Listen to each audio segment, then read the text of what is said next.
నిన్న ముఖ్యమంత్రి గారు జిల్లాకు వచ్చిపోయాడు. ముఖ్యమంత్రి జిల్లాకు వస్తే ప్రజలు సహజంగానే ఏమైనా వస్తుంది మన జిల్లాకని ఆశిస్తారు.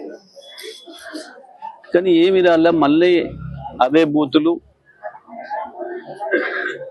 అదే స్థాయిలో ఆయన సంస్కారాన్ని బయట పెట్టుకుని పోయాడు.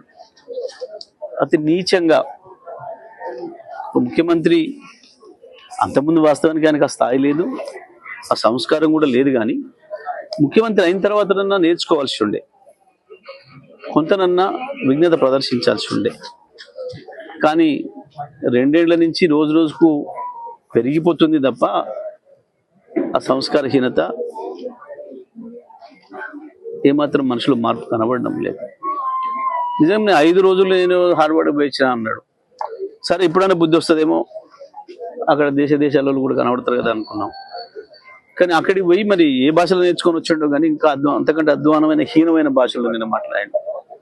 ఒక స్థానిక మాజీ ఎమ్మెల్యే గురించి కూడా ఆ రకంగా మాట్లాడడం అనేది ఎవరు కూడా ఈయన ముఖ్యమంత్రి అని అనుకోరు.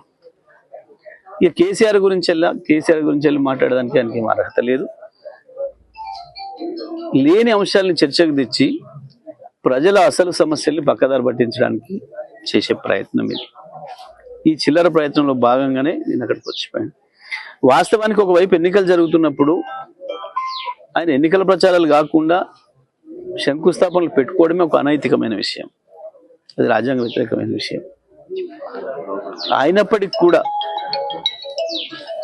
వచ్చి ఆ చిల్లరతనాన్ని బయట పెట్టుకొని జిల్లాకి ఏమి ఇచ్చింది లేదు, విషంగా అక్కడం తప్ప. ప్రజలందరూ కూడా ఆలోచిస్తున్నారు. ఇవాళ నిన్న ఆయన మిర్యాల కూడా వచ్చిపోయిన తర్వాత మాకు ఇంకా గెలుపు అవకాశాలు పెరిగినాయి. మిర్యాలగూడతో పాటు జిల్లాలో అన్ని మున్సిపాలిటీల్లో కూడా మా గెలుపు అవకాశాలు పెరిగినాయి.